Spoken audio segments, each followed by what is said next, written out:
Welcome to this episode of Sergeant's Cribs. And in today's episode, we're doing a full van tour on my 1998 GMC Safari van. So I built this van as an adventure overland camping rig, essentially. So it's equipped with four-wheel drive. It's fully Vanlife-ized in the back. So we'll get right to it. Let's go inside.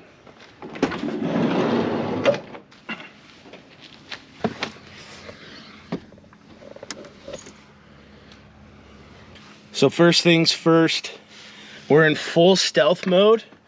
This is my partition. Up here, it's just clipped on with some little clips from Staples, i.e. the dollar store, realistically. And this partition will come right down. Stow those there. Back of the seat, I just got stuff that's handy. And speaking of this passenger seat here, this is one of my favorite parts of the van, so we'll get right to it and we'll do the demo. So front passenger seat, we got an iron Cloud Metalworks passenger side seat swivel. You just undo it. We're gonna tilt this thing forward. We're gonna pull our lever here. It rotates both ways. We'll spin this bad boy around. And we'll lock it into place. Up. Sometimes it is locked. I was gonna say sometimes it doesn't lock smoothly, but it does. So test it out. Sit down. Again, this is one of my favorite parts of this van. It's a little costly, but totally worth it. The amount of space it adds to the back of the van is just huge, because we'll get to it next. But by the time the bed is in here, it fills up a huge chunk of the van. These vans are not that big compared to what some people camperize with, like really tall Sprinter vans or like Econoline vans. These are very small. So this swivel, indispensable, worth the money, and Iron Cloud Metalworks is good stuff. So hit them up. But we will turn our attention now to the bed. We're currently in full bed mode because I was recently just camping outside of a wedding. Shout out to Derek and Jess. I hope your love is endless and you have a great life together. Enough of that. Let's look at this bed. So here's my bed. See it all the way to the back there. This is a queen size mattress, a 4-inch thick queen size mattress from Amazon. It's comfortable enough. It's not the most comfortable, but it could be worse for sure. So that's what this foam is. I'll check it out. Pull up my sheet here. Dual layers. I don't know what each layer does. And then we just got Ozark Trail sleeping bag that will yank off now. And I think I'll pull off some of these blackout curtains just to make it a little bit brighter in here.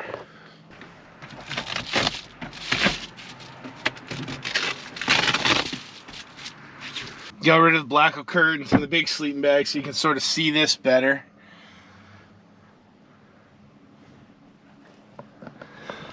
Again, it is small. This is a queen size mattress, and 2 pillows. 2 people can definitely sleep in here comfortably. Me and my dog are the size of 2 people, realistically. And we sleep in here comfortably all the time. Yeah, not much more I can say about the bed itself. But one thing we will talk about while we're in here is some of the materials I used. So behind me here is this brick. This is all, I think it's 1/4 inch, like MDF. That's just been stamped with this brick pattern. I bought it because it was cheap, thin, and like I said, we're in a small van, so I wanted the thinnest material on the walls as possible. So yeah, this is like 1/4 inch thick material, and basically all around the van, there's a thin layer of, what's it called? Reflectix insulation. Basically wraps around the whole van. So that's the most of the insulation behind here. And then some of the spots where it goes, there's like stamping. There's an inner layer of metal and then the skin of the van. So some of the spots where you can see the skin of the van, I put in some like 1-inch thick foam board. Has a little bit extra, but overall the installation's not that good. But I do like the way this brickwork looks. There's some kids in the yard. I don't want to look like I'm filming them. And then here we got my star ceiling, which is kind of one of my favorite parts. It's, I'll be honest, it's kind of poorly executed, but it is what it is, and I think it looks good. This is essentially like science fair board material. It's like corrugated plastic, just covered in stick-on wallpaper. You can theoretically get whatever pattern you want. I wanted this whole van to be kind of masculine. I'm a guy. I want it to look like a guy's van. So that's why the bricks, the dark blue, the stars, kind of gives it that Bentley feel. And also, like I said, kind of masculine. And then over here, we got our ceiling fan. Goes up, blows in. And that's an 11-inch Hike Crew brand fan I got on Amazon. Turn that off. And the standard 14-inch fan I felt was kind of unnecessary for this size of van. And I don't know if I'm right or wrong, but I haven't had an issue with the 11-inch fan. And again, I have a video on everything in here, so if you're interested in that fan itself, I do have a video up. Feel free to check it out. And again, I have a video on everything, so when I get into my lift, my 4x4 swap, my alternator upgrade, all that stuff, there is a corresponding video. You're gonna have to look for them, but they're there, and I will dive into everything deep. I'm pretty thorough. I like to ramble, so most of your questions will probably be answered there. Anyways, yeah, my window panels, I've attached them with Velcro dots, which hasn't been the best system for that, but it's very simple. I just keep replacing the Velcro when it comes off. What else do I need to say? I got a light, dim, bright, dim, no, bright, dim. 2 lights. Kind of wish they had a dimmer feature, but whatever, it is what it is. It lights up the van. That's all I need. And then I got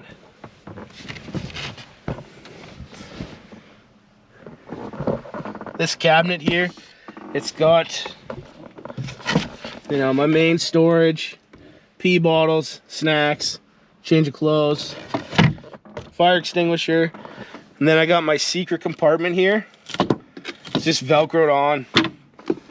I got bear spray in there currently. I say it's a secret compartment because you think you could flip the drawer up, you don't really think about this end piece. So you could stash secret stuff in there, or stuff that you want handy. I like to use sunscreen, bug spray, keep it in there, keep it simple. And that's my cabinet. Built-in 12-volt power on a switch. I got 2 USBs. I got a cigarette lighter adapter. I like it. I have one of these on the back that we'll get to later. But I have a 12-volt accessory, like inflatable pump, so I could pump up an air mattress.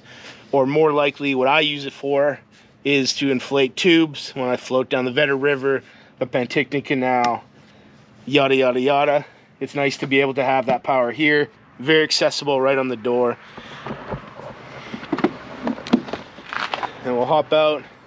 So we'll talk more about the bed here. This is my bed. It's on a 3rd leg. This is my 3rd leg. 3rd leg. This will fold up. Hold on.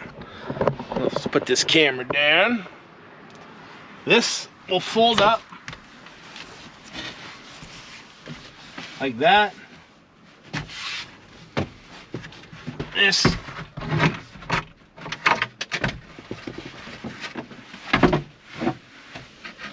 that will tuck on there.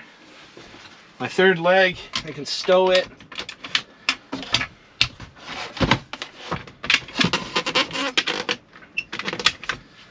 Underneath there in my storage compartment. And I have a ratchet strap that I could throw on over top of that to tie it down. But for today's purpose, we don't really need to. Now you can see how much room is really in here. And we got a little spot we can sit right here. Spot we can sit right here. And this spot, we got more power. And this currently is my 12-volt power for my Bouge RV fridge. And this is all held together here with this cargo net, and this cargo net can be extended. I got some D-rings, and then I can theoretically pack this whole spot full of stuff. This is my regular gear that we'll get into in a minute, but yeah, so that's pretty much the inside of the van.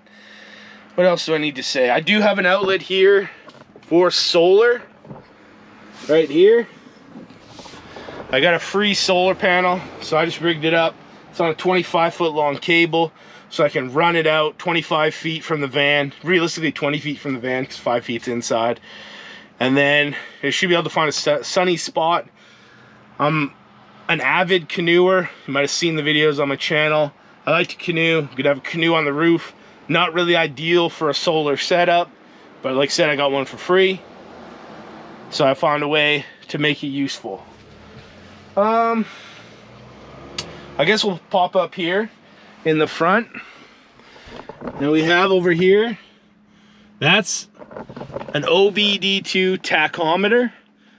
We don't have a tachometer in these vans. I think it's valuable information, know what RPMs you're at. If you're 4x4ing, towing, climbing up a big hill, yada, yada, yada. I think it's nice information to know. And then we got our Sasquatch light switch. We'll get into the light bar on the front later. Phone mount, gum here, like I said. I was at a wedding, so you got to put on your best face. What else do I need to say? This is an Iron Cloud Metalworks cup holder insert. Kind of makes your cup holders a little more stable. Originally, I bought it just because I was buying the seat. I was like, screw it, I might as well. But actually, I've learned to like it. I think it works well. And also, I do feel like it looks pretty trick. And then here, we got 4 high, or no, we got 2 high, all the way down to 4 low. 4-wheel.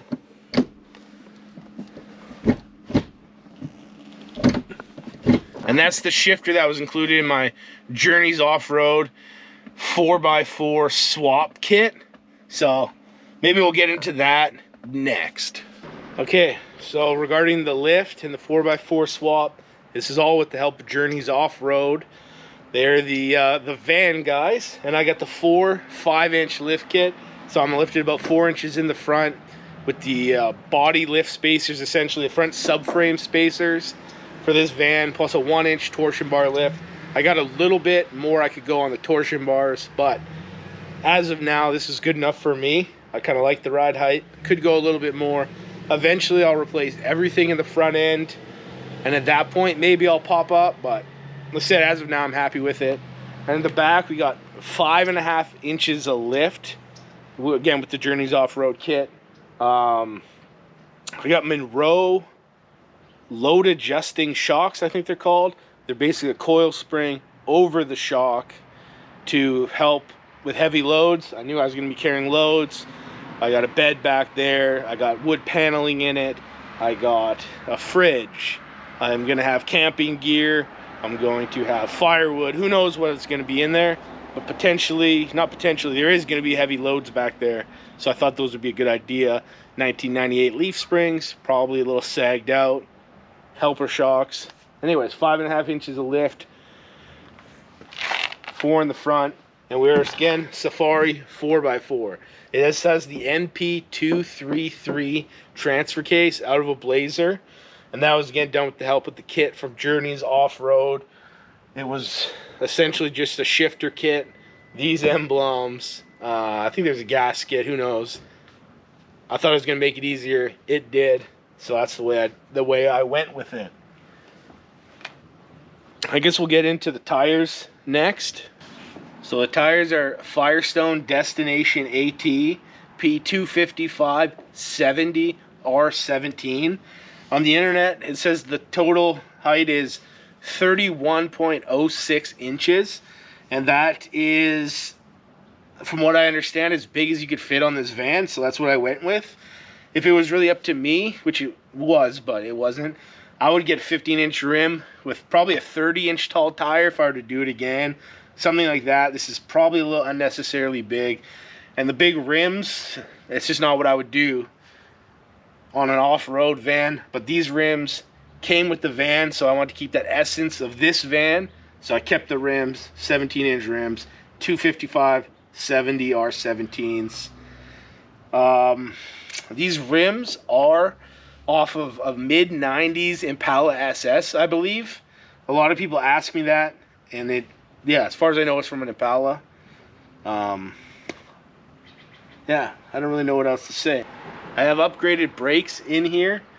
These are Power Stop rotors and pads upgraded. They're cross-drilled and slotted rotors. I don't know if it was necessary, but I was having braking issues. It just felt like I should replace it, and when you're replacing it, you might as well upgrade it. It's got new, refurbished AC Delco calipers. Did that, so I replaced all of it. So I was doing it, you might as well do it right, do it all. What else did he say? It's got new front shocks. I think they're KYBs or something. You'll have to look up the video for that. Did a lot of trimming in here to fit the tires. Again, I got a video on all that stuff. Yeah, let's roll up to the front here. We'll pop the hood here. I have had issues with this hood clamp. Currently have it solved. Who knows if it'll stick around. I do have a light bar up here. If it was to do it again, I'd probably get a curved light bar, but this is fine. It looks good. Honestly, I don't know. I've used it, but I haven't really used it. But it gives you enough light that you can see in the dark. That's all you really need. I ain't Baja racing. Under the hood here, I got it upgraded. I upgraded my whole electrical system. The first trip I went on with my fridge, I ended up having starter issues.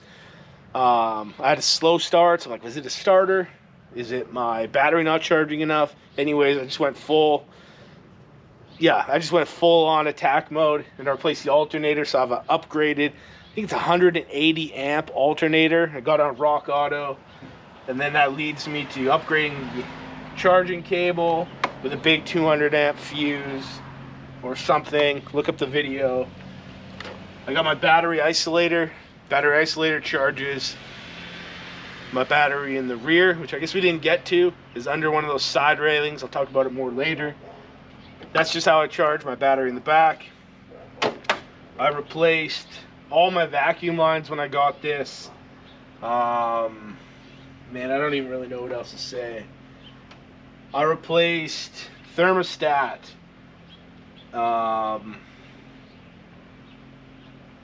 Oh, I did a whole tune-up, spark plugs, distributor cap, rotor. I've done, new wires. I've done a new ignition control module. I've done everything in this van to keep it tuned up. And in the future, I'll probably get a new radiator, some new hoses, and a new water pump. Those are like the only things I haven't done. But we're driving old vans, you know, like you gotta be smart, you gotta be proactive, and you gotta be prepared to work. That pretty much concludes the tour of the front of the van. Freedom lights at the top, I should mention that. These things look pretty cool in my opinion. They're on every time the ignition's on. Those lights are on. I think they look cool. Gives it a little presence. Yeah, freedom. I don't know what else to say. So I think we'll just go around back here.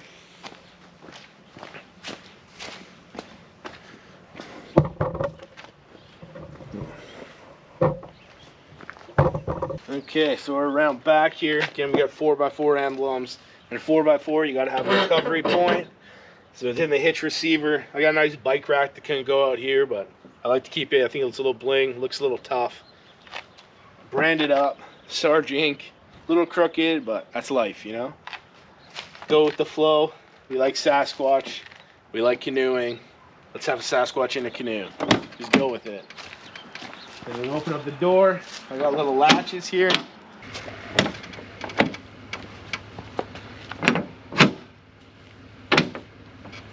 So essentially that's just a gate latch, black, so it matches the style of the van.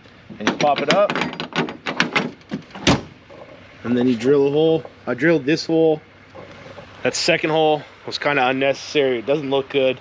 It doesn't hold it that well, so I stuck with the other one. Put one of those on both sides. So the latches hold the door open. So we come back here. Again, this is my bed. Access to my light. Actually, pull you a little bit closer. And now we got power here. Again, USB, 12-volt cigarette lighter, and it is on a switch. More panels back here. Again, insulation in the back. Door panels are insulated inside. We got some storage under here from my bed. First aid kits, survival, fluids, tire repair kit. These are some of the essentials you need. I got jumper cables, a fire cooker basket, and I'm running around with no spare tire. So I got a Smitty built. Ooh. I got a Smitty built air compressor in here. If you pair that with the tire repair kit, you should be able to get to go. You can fix any tire, at least as an emergency to get somewhere to get your tire fixed. So we'll kick that out of the way and we'll spin you over here. We got a little shelf, if you call it that. It fits a 23 liter, 6 US gallon water jug. It's always good to have water for drinking, but also just like casual fires after work, you know. You always gotta have water, put it out, especially if it's dry. Don't be an idiot. Carry some water with you. So we got that pocket, cuts into the door. It kind of cuts into my sleeping area a little bit. See, I had a little pocket cut in here, but not that much.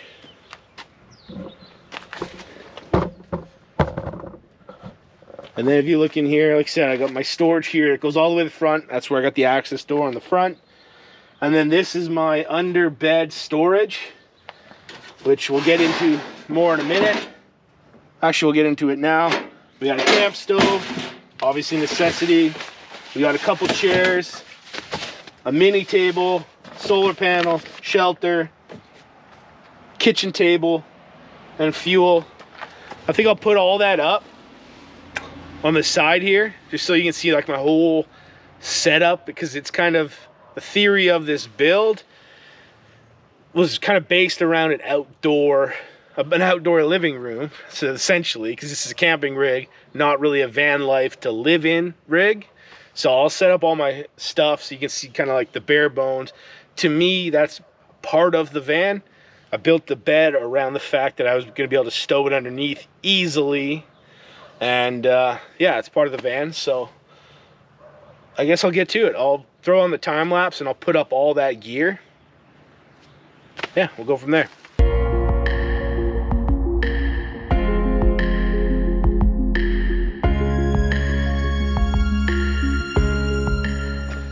And there you go, you have camp set up. I always carry one of these. This is, I think, an 8x10. This is actually a quick, recent replacement. I had a 10x10 with straight legs. I realized it was broken when I went camping just the other weekend. Got this, slanted legs, can't get quite as close to the van. But to me, it's way more utilitarian than putting a awning on the van. You can put it by the fire. You can put it right next to it. Then we got 2 chairs, 2 seats, 2 chairs. Even if you're by yourself, you never know who you're gonna meet. Table, put drinks on it. You can play cards. You can eat dinner. Yada yada yada. And then you got the kitchen table. Obviously, there's a camp stove on it. You're gonna eat. Camp stove, necessity. table, necessity. Everything else you can add on top. I got cooking supplies I can add in there. I got a collapsible sink. My jug of water I could throw on here. Who knows? Lots of room for prep. Lots of room for other people's shit, honestly. So that's that. And yeah, that's camp set up in the van. I got one more thing to show you. One more thing I wanted to mention here. These little pop-up windows. I capitalized on that ability by putting mesh here. Just mosquito netting. So I can open up these windows, you know, all year round, whether there's bugs, 'cause quite often bugs where I'm camping, bugs, and you gotta have the windows open for ventilation and for all that stuff. So that was one of the essentials of this van, I think, is some bug mesh. So back in the van, we got our one side bed rail. Again, you can sit all the way down as like a bench. And at the front there, I didn't mention it, up by where my power is. That's where my battery is. AGM deep cycle battery, nothing too fancy. Very simple electrical system in here. But that's where the battery's stored. So that's one side of the bed. The other's my cabinet here. And you can see I still have a functional van, essentially. I have lots of room for stuff. I could put bikes in here, although I do have a bike rack. I could put bikes in here. I could put, I don't even know, whatever. I could put stuff in here, and I could ghetto seat people back here. No seat belts, but you know, whatever. They don't have seat belts in school buses either. Yeah, so that's pretty much the end of the van. It's, yeah, full-on Overland adventure camping rig. Sarge Inc. Sarge Inc.'s Cribs. And like in true Cribs fashion, I'm not gonna... Aww. And in true Cribs fashion, I'm not telling you where to go, but you can't stay here. So get out. Follow me at Sarge Inc. on Instagram. Like, subscribe, and I'll take this van on some adventures. Peace.